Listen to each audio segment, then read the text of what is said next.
இன்னைக்கு வரக்கூடிய டிவி ரிமோட்ல எல்லாத்துலேயும் ப்ளூடூத் கனெக்ஷன் இருக்கு. But why? எதுக்காக ப்ளூடூத் கனெக்ஷன் தெரியாது. முன்னாடி வந்து ரிமோட்லாம் பார்த்தீங்கன்னா இந்த மாதிரி இன்ஃப்ராரெட் கனெக்ஷனோட தான் வரும். ஸோ நம்ம ப்ரெஸ் பண்ணும்போது அதுலேருந்து இன்ஃப்ராரெட் ரேஸ் வந்து வெளிப்படும்.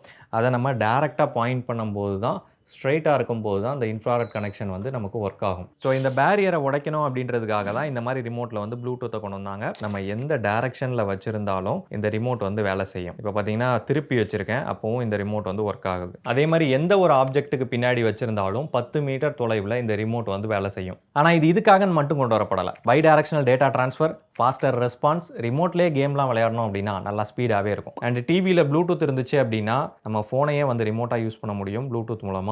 ஆனால் டிவி ஆஃபில் இருக்கும்போது நீங்கள் தலைகீழ வச்சுட்டு ஆன் பண்ணிங்கன்னா ஆன் ஆகாது. ஏன்னா ஃபஸ்ட் டைம் இன்ஃப்ராரெட் மூலமாக தான் ஆன் ஆகும். அதுக்கப்புறம் தான் ப்ளூடூத் கனெக்டிவிட்டி வந்து ஆக்டிவேட் ஆகும். ஸோ இது தெரியாமல் இன்னுமே டிவிக்கு நேராக ரிமோட்டை வச்சு யூஸ் பண்ணுறவங்களுக்கு இந்த வீடியோவை ஃபார்வர்ட் பண்ணி விடுங்க.